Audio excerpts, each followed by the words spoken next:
Bonjour Nabande Konabiso Nyoso ba Congolais partout dans le monde. Bonjour Naba abonné Nabiso Nyoso Yaba rumeur du Kinshasa Basango ya Congo. J'espère que non et ça lit vraiment Mikolo Belé vraiment plateau Nabiso Oyo et manquenga tellement fort parce que Tokindaki Naba investigation au niveau ya Lubumbashi pour na koyeba réellement qu'est-ce qui se passe.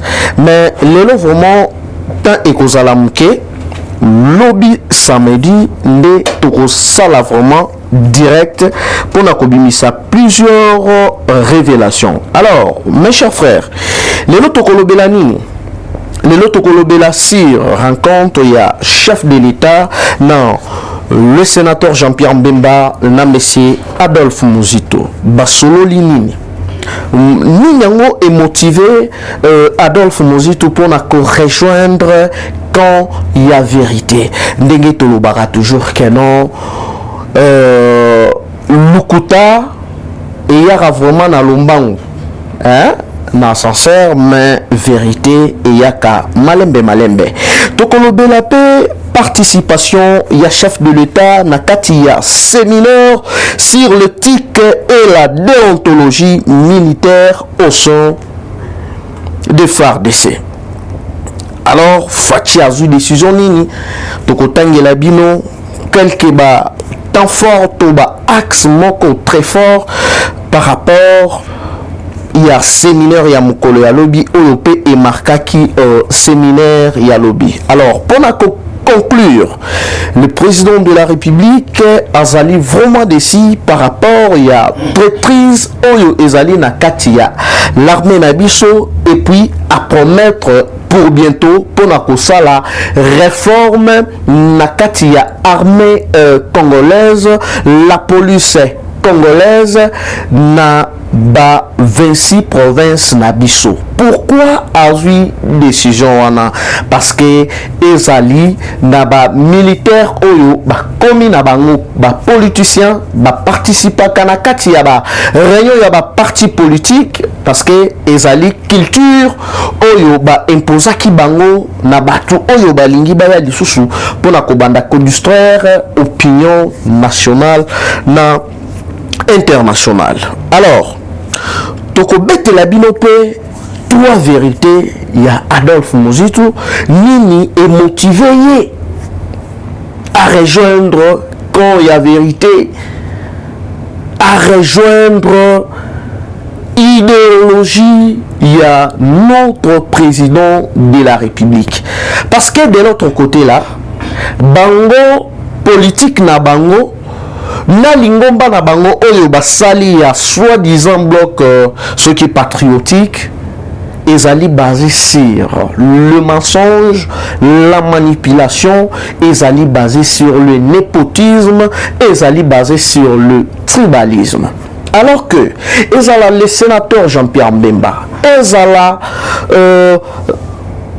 Monsieur Adolphe Muzito banana bango bazali na makila nakati na bango ya bakasaya.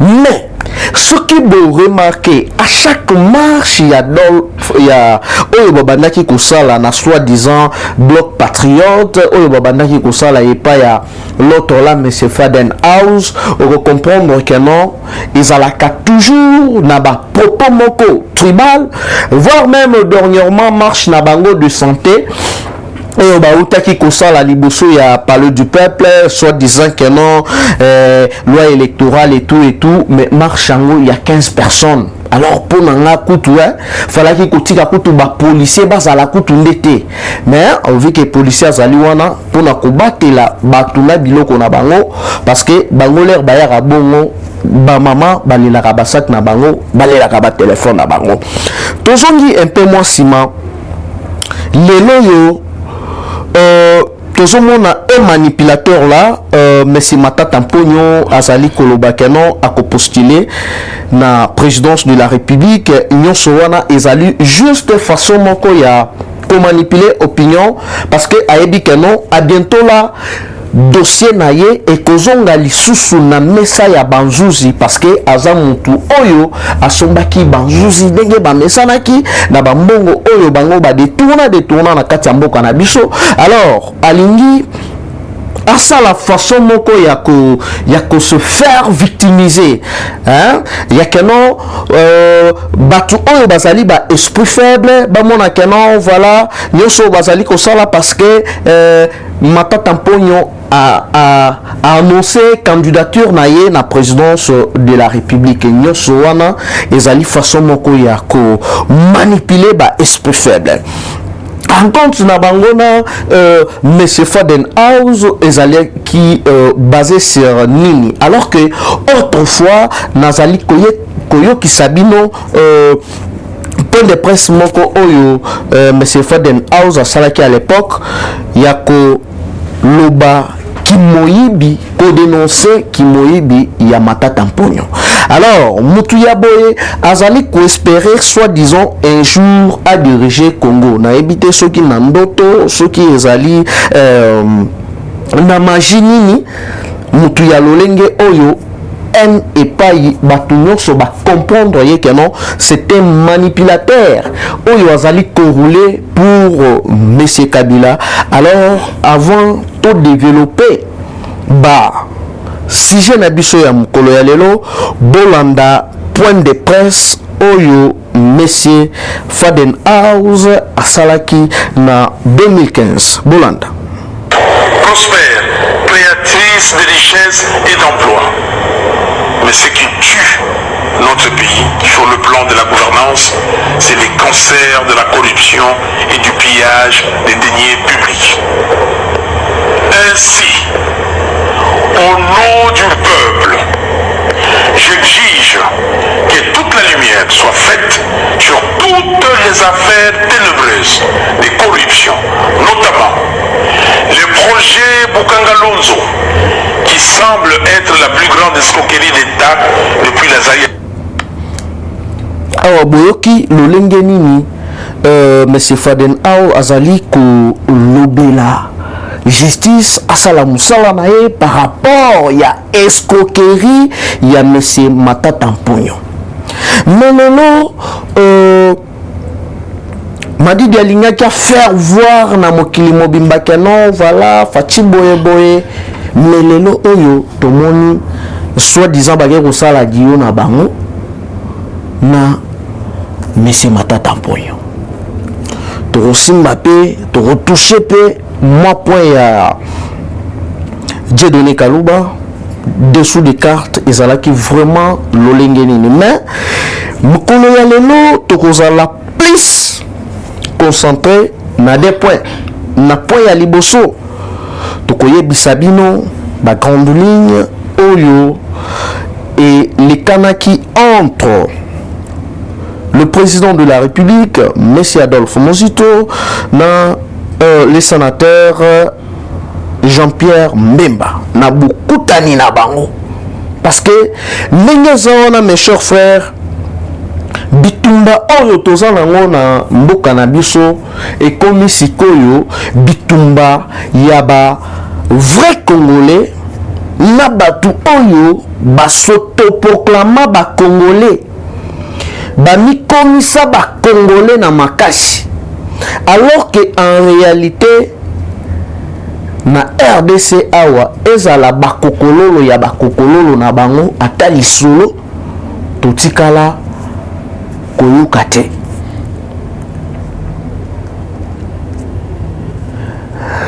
Bos imaginez nam à chaque marche ya surtout kalala bomona bakei bazu ba jeune moko ya ba fazer bakomi koyemba ba chamoko tribal et vu que non le président de la République azali di Kasai okomona batu wana l'air bazali kosala ba marche na bango l'air bazali kosala ba meeting na bango ezalaka kaka banzembu moko ya kofinga les Kasayon en général. Mais bazali kobosana ke non ezali bakasaye nyonso te nde bazali soutenir le président de la République. Le preuve en est que ozunani milanya okamati pardon n'imité Évariste Bochab aussi l'actuel oya commission qui cordon ya FCC Raymond Chibanda azali kasaya batu nyonso oyo basima pena pouvoir ya Kabila nakoloba sur 100% sont des kasaya.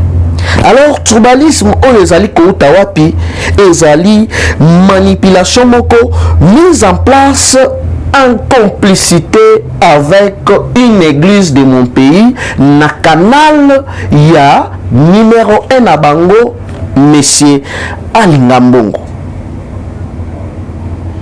bazolia bazofula mpepe.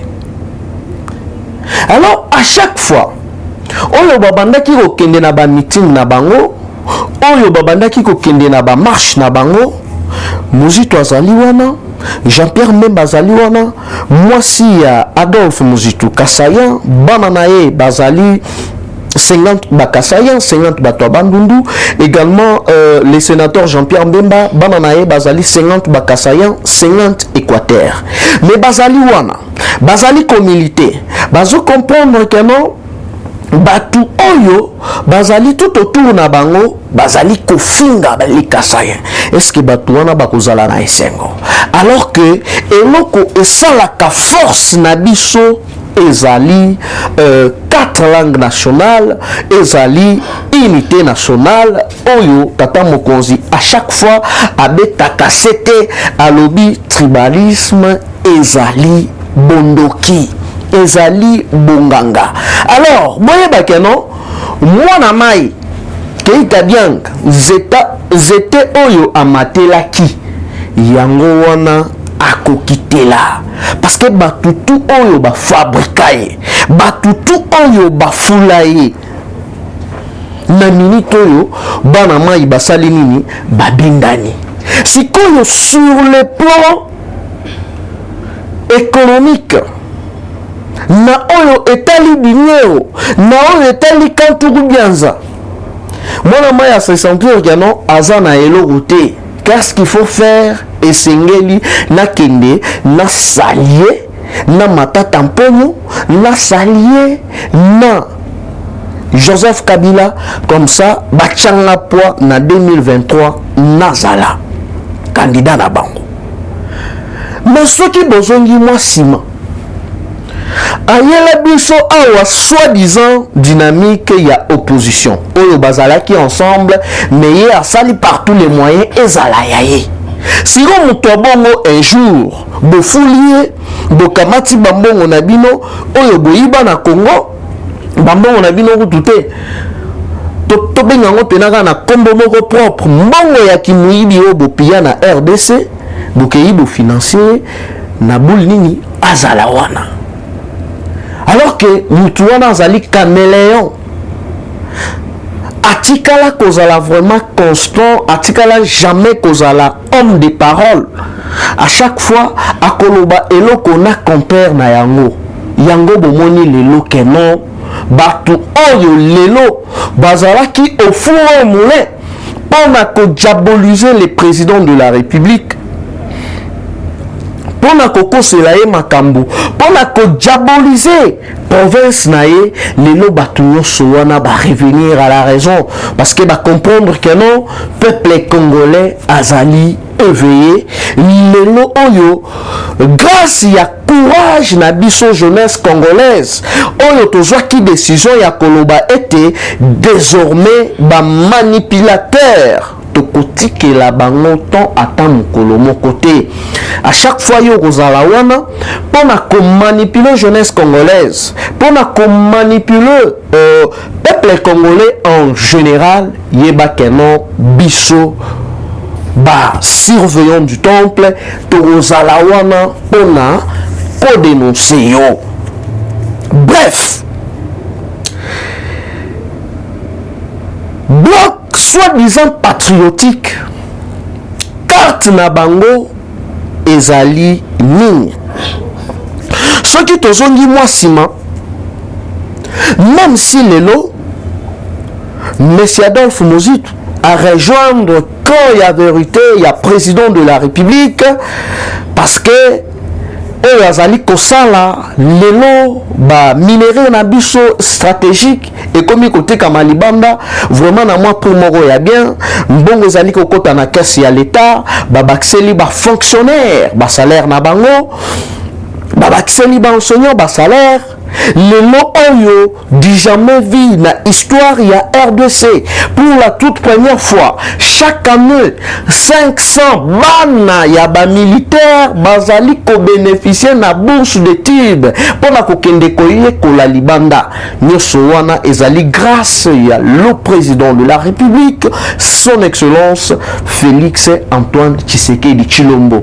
Alors l'autre là à bêta 18 ans à Wanamboka na biso abandaki ko azalaki soi-disant militaire mais totikala comment na été asala geste ya lolenge wana envers le militaire parce que na kati ya Kanchach place oyo voire même garde républicaine bafanda kawana mais ba école ya bana bazotanga bazali kofanda na se mais grâce à président Félix Antoine Tshisekedi Tshilombo il s'est dit niet pas question bana sengeli baba ekota et sengeli ba perfectionner ba hôpital nyonso ya kati ya Kanchach ba garde républicaine bazala na accès na soin ya ba santé bango na bana na bango ezali grâce ya président Félix. Alors ce qui lelo tolingi to banda kotanga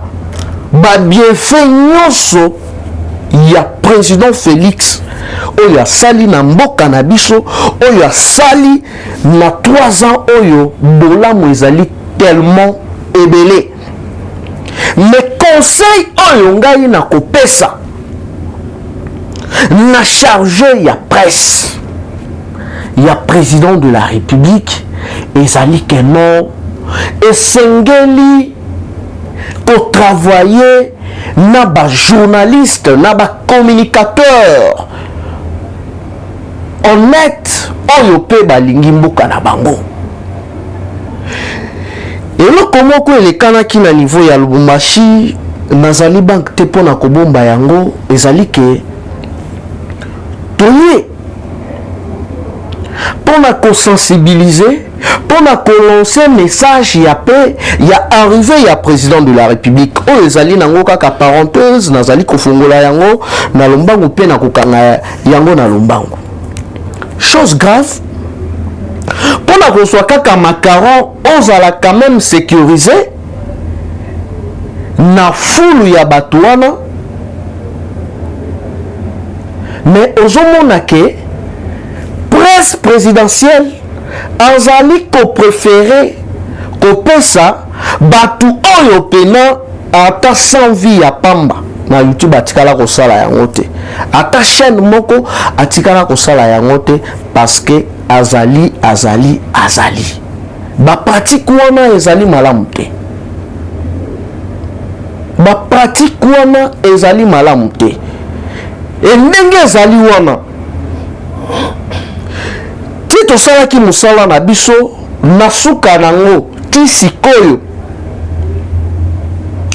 mwa prime na biso tozwi yango te mais au contraire ezali bandeko ya na bango oyo bazwaki bapesi bango makaron mais na kati na niveau ya rapport wana ya nani ya Lubumbashi basali eloko te bazomata bazokita. Mais non on était là va kutu na chombo nanga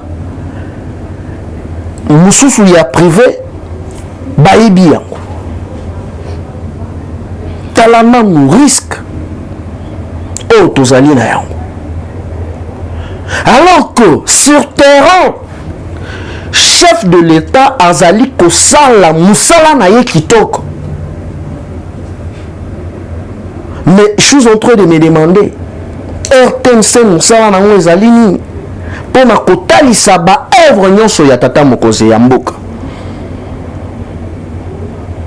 Et pourquoi bozali kozwa batu oyo bazali ko maîtriser musala na bangote, mais au contraire au mwana tata mwasi mama Caron mwana ya bodo yakin monsieur Eric Nindu revoir façon na yo ya kusala musala papa communication ya président de la République et c'est limité kaka na Facebook tendenge boko makawana okomi esuki bongo hein ba œuvre ezali tellement ebelé tala neti côté ya Kinsuka pompage kuna a bientôt la bazali ko fongola izino tata mokoza tonga kuna mais œuvre wana okomona la boyeba eleki na persi eza na banzela ebele côté ya este kuna oyo bazali kotonga eza na plusieurs écoles construites, plusieurs hôpitaux réhabilités, plusieurs centres de santé où le président de la République a tenu. Mais bah action et belé phare, il y a chef de l'État et ça vraiment cause à la médiatisé. Nous sommes à nini à cause il y a égoïsme nabino. Nous avons une banque pour la bombe. Vérité et baby saranango bilamate l'air moko ezali très important ya koloba pe vérité l'air na bandaki koloba awa ke ezana batu oyo tant tozana temps ya distraction te tozali na temps ya ko déstabiliser notre parti te eza temps ya unité melelo Wenge Panzani tokomi na ba roi marquis nyonso wana pona nini parce que kanyaka ebimaki ba na partage mwana mai akosi ba petit nae alors que tobandaki kotimbisa bango bazo simbisa bino batouche babandaki ko comprendre te lelo basali wenge na bango l'autre la atikali. Mes chers frères communicateurs tout ça la musala na biso soki information eza na ngopete beta na yo ata masolo ya ba réalisation ya président de la République c'est tout. Na place ya robanda ko beta formal na place ya ofandira boye o salir ka mwana koli otena mwana koli ale ba tindaki aya awa amenasenga asala sopendeni mais depuis na opposition pourquoi tout ça là yango te bino ko batu boza musala botika ba distraction parti et pesi bino déjà musala. J'espère que bakonzi bazali ko travailler là-dessus de sorte que nous nyonso à se retrouver par rapport à combat oyo abunda mais lelo ozokende kotoyo ozumbongo bapesi mbongo batu oyo bazotinda yo kende sala boy est-ce que dessous ya carte na bango yebi yango bozo kende rozwana même le premier ministre Samal Kondo bozo kende rozwana mutuneti perroquet Loire o yazali ko finga président de la République tongo me dit pourquoi attaché na yo ya presse ngai moko personnellement na gouvernorat ya Lubumbashi na renir courage ya kotuna ye mais yo ndenge nini ozo kamata mutu oyo afinga ka chef de l'état tongo me dit pourquoi commissaire attaché na yo ya presse réponse ya parsec na ye ezaki nini premier ministre aza premier ministre ya parti politique te nazali premier ministre ya ba congolais nyonso sikoyo nani yango anomaki yo parce que le premier ministre Moussala na yo ezali keno kozwa ba communicateur ba journaliste oyo bazali ko talisa na peuple bazali ko talisa na population ba œuvre oyo gouvernement na yo ezali kosala mais ndenge eza wana projet oyela biso ya Kinshasa 0 trou eloko moko te awa eloko moko te mbongo ebima boza wana na niveau ya Katanga musala na bino ezali traîtrise hypocrisie bino na badani mbanza toloba te ngana koloba. J'espère que tu n'as pas dénoncé awa ba menace de mort ekoya ba intimidation ekoya mais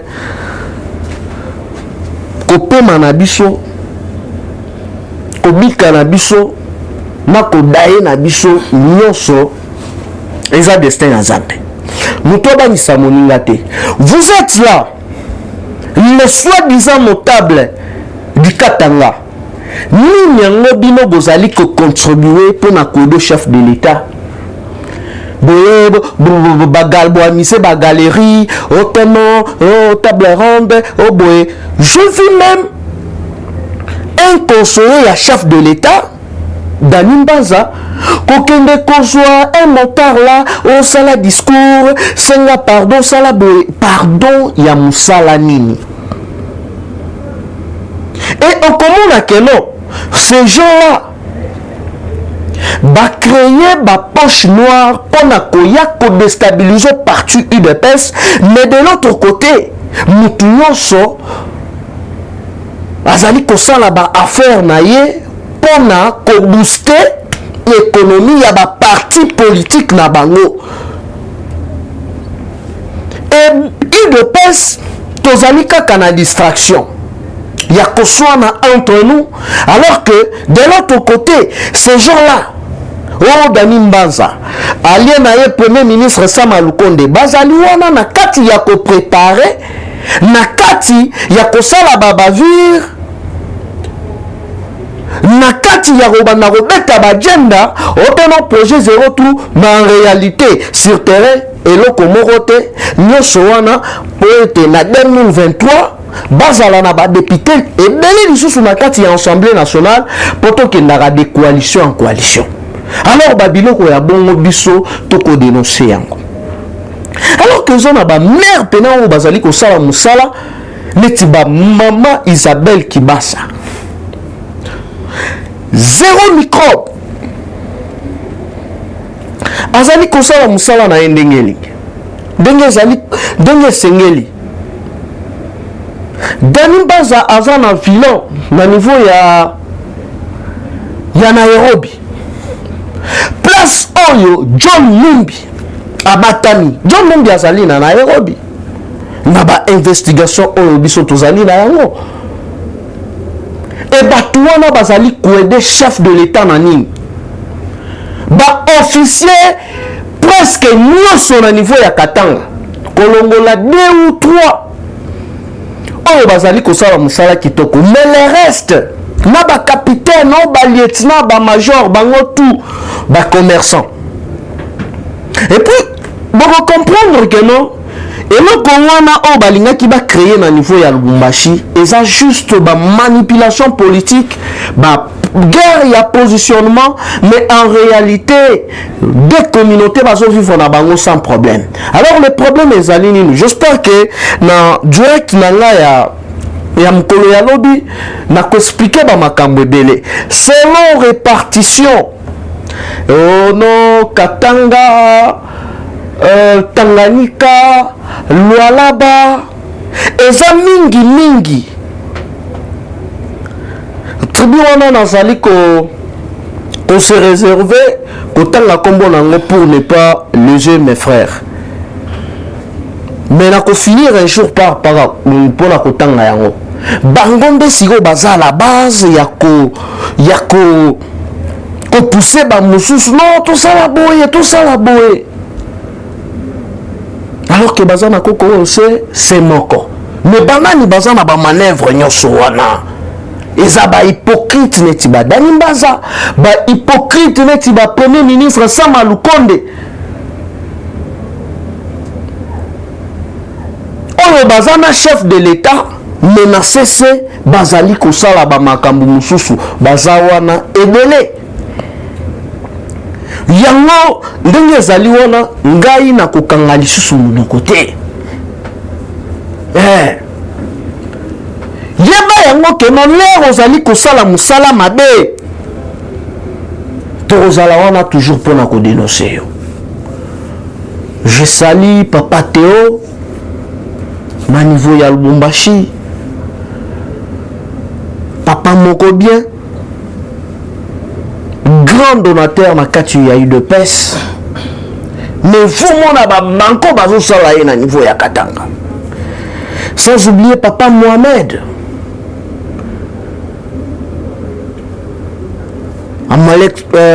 Malekoum salam, baloba bongo, yambo mon papa. Parce que azalaki wana pour la sécurité na biso tout le temps yem to bandaki ko tambusa biso na voiture nae. Malgré ba menace, malgré ba intimidation. Donc je vois que no batu wana bazali ba traître. Yango Fachi azali na obligation ya ko créer une nouvelle classe politique. Premièrement même ezali affaire ya ba Congolais. Ngai idée selon nga ya ndenge pena Adolphe Muzitu aye vers biso. Nga na moni yango eza nango idée ya mabe te. Parce que na boyi kutu ko fongola na mo dossier ya Est. Na rotangela bino ba traître tout. Oyo bazali ko équiper pe ba fonction mais bazana kati ya maguyo ezali kolekana na Est wana. Bazali au courant ya nyonso oyo ezali kolekana ona Ituri ona boy. Yango ngai nazali ko proposer boy na chef de l'État. Ba gouverneur nyonso militaire. Ezo senga si ça dépendait que de moi. Na troisième to deuxième prolongation qu'on nommé ba gouverneur mususu. Et puis na ba province nyonso dengo lobaki yango na kati ya séminaire oyo au président qui nani séminaire sur l'éthique et la déontologie militaire au sein des FARDC mukolo ya lobi ba père nyonso oyo ya kala wana esengeli kolongola bango parce que plusieurs bazana sur 100% na rolo ba 70% sont des kabylistes. Bon na mitu na bango ko ezaka kande ba affaire nde ba yebi bazana ba petit na bango ya ba chinois. Oh, ya kenon l'air bazo ya boye na ba coopération na bango basalaka bu ce qui problème chinois na bengi ya ke ya intervenir na nini moko songolo mpakala et sengeli ko permettre ebele ko zo oyo ya bandundu kotinda bango na Lubumbashi oyo ya Lubumbashi kotinda bango pe na bandundu kokamata oyo ya Bakongo kotinda bango na Est oyo ya Est bayata na Kasai ya Kasai bakei na niveau ya bandundu et ya Bakongo ezali na ba cache d'armes ebele et banani bazana ba entrepôt wana ya ba minduki ezali kaka les soi-disant oyo bazali ba proche ba pesimino ba poste mais bazali wana bazana ba carte na bango mususu nyoso wana likolo ya lokoso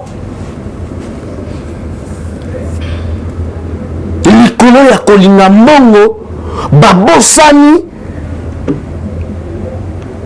kotombola ko aider chef de l'État na vision na ye oyo azali na yango ya kolongola budget da biso déjà na 4 milliards et matakuna likolo kuna vers ba 11 milliards ezali ba blague te mobilisation ya ba recette n'en parlons même pas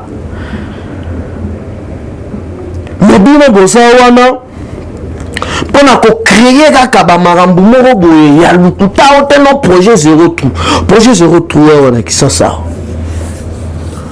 combien de trous ça Malukonde avec beaucoup de respect combien de trous déjà aux Zipia to dénoncer qui na niveau ya commerce kota Zandukuna na moni boke bocheka ka batol bosuki bongo pona kolempa batu bosopi ba mabele. Est-ce que mabele wana na ba million déjà ba bimisa ki pona projet wana ya 03 nyonso wana po boza na carte ya kokende ko salie na bakatumbi na bakabila pona ko combattre président de la République.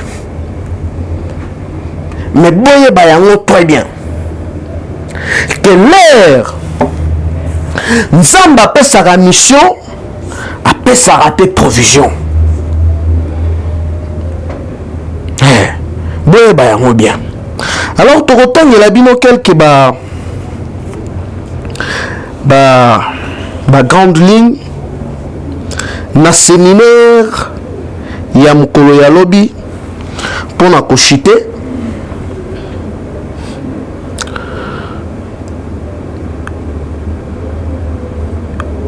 par la même occasion.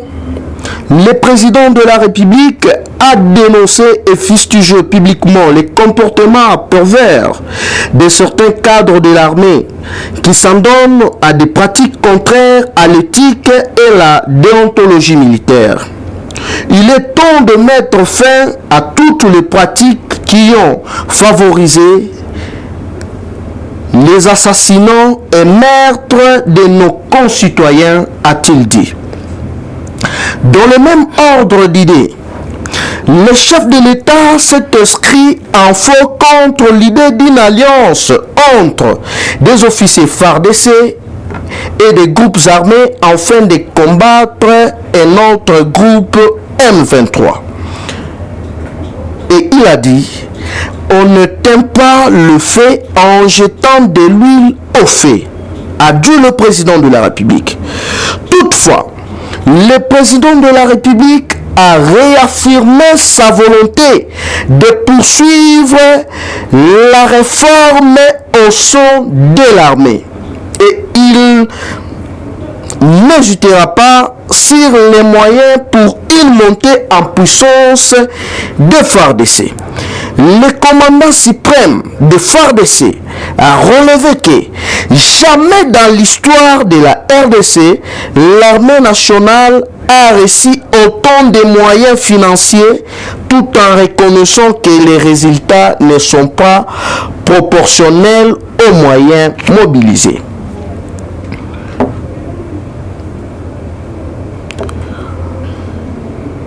Auparavant, le ministre de la Défense avait relevé tous les antivaleurs qui gangrènent l'appareil sécuritaire de notre pays afin d'y mettre fin. Népotisme, clientélisme, tribalisme, etc. sont autant de mots qui tuent notre armée nationale. Promulgué en 1955, les codes de discipline militaire vieille de 57 ans doit être mise à jour. Et désormais, le président de la République a promis de faire les réformes dans toutes nos 26 provinces. Alors, peuple congolais, binonoso oyo bozana ba province tout. Oyebi au général moko boye ayibaka mbongo ya l'État azana ba copie ya ba carré minier parce que ba tebele ba remis pe na ba trafic d'influence. Le monde azana ye major mais azotambola na pété ya colonel asalisi na ye pété ya général. Oyebi muto bongo dénoncer parce que tata mokonzi alobi yango très bien na 26 province tout ba réforme ozala bazui kotoyo ba boaki bino kotoyo balongoli nanu bapero deja balembi wana eza na bagene oyo bayebi mosala me bazofinafina bango kaka. Mais pourquoi bato wana bazali kofina bango? Pona ba propre intérêt na bango moko, pona égoïsme na bango moko, ndenge deja ba kotisa ndenge ba impliquer bango ba idéologie wana epaya. Torotike la bino tente ndenge bozana boye bagano tozali na bino lisu likolo ya lisu. Alors ezaki wa bino mwana koli ngai na bino tokutani balasima. Bye bye et dans les prochains numéros. Eshima, votre magazine qui bat au rythme de l'actualité. Une réponse à vos besoins en information, un éclairage dans divers domaines. Impartial, documenté, instructif. Eshima au cœur de l'info. Retrouvez la nouvelle édition. Le service national de la RDC, une seconde chance pour les Koulouna. Le commandant du service national, le général-major Jean-Pierre Kassongo Kabouik, est en passe de réussir le plus difficile. La conversion des délinquants juvéniles appelés Koulouna en bâtisseurs de la République. Jean-Pierre Kassongo Kabouik a réalisé des avancées notables à la tête de ce service qu'il occupe depuis juillet 2018. Ce jeune délinquant, presque indomptable dans les rues de Kinshasa, ont finalement été maîtrisés au centre pilote de Kanyama KCC. À ce jour, ils sont endoctrinés et formés à rendre service à la nation, à devenir utiles pour le pays. Au total, 2000 anciens Koulouna devenus aujourd'hui bâtisseurs ont perçu leur premier salaire après une période de 14 mois de formation dans plusieurs domaines, notamment la maçonnerie, la menuiserie et autres. Cette étape a concrétisé la volonté exprimée par le chef de l'État, Félix Tshisekedi, qui prône une autre méthode plus humaine pour l'encadrement de ce jeune brigand urbain et leur réinsertion sociale. Cela à travers la formation pour servir de main-d'œuvre au profit de la République démocratique du Congo. Dans un long entretien accordé à Eshima Magazine, le général-major Jean-Pierre Kassongo Kabouik explique le retour 4 ans après de la production agricole à Kanyama KCC. Dans cette interview exclusive, le commandant du service national égrène les réalisations de cette structure qui revient d'une longue léthargie. Il évoque l'expérience des cantines militaires et policières et révèle que son service paramilitaire mettra bientôt ses cantines à la disposition du campus universitaire en faveur des étudiants. Focus. L'équipe Mwakadi fait exploser le compteur. La DGI dépasse 200% des recettes fiscales au mois d'avril 2022, soit le triple réalisé en avril 2021. Une performance historique jamais réalisée au sein de cette régie financière. À lire également, les FARDC progressent de 5 places au monde selon le classement établi par Global Power. Analyse de l'état de siège décrété depuis 1 an dans les provinces de l'Ituri et du Nord Kivu. Découvrez également plusieurs autres sujets à lire dans ce nouveau numéro. Retrouvez l'intégralité du magazine Eshima dans les kiosques. Eshima Magazine, un nouveau standard d'information.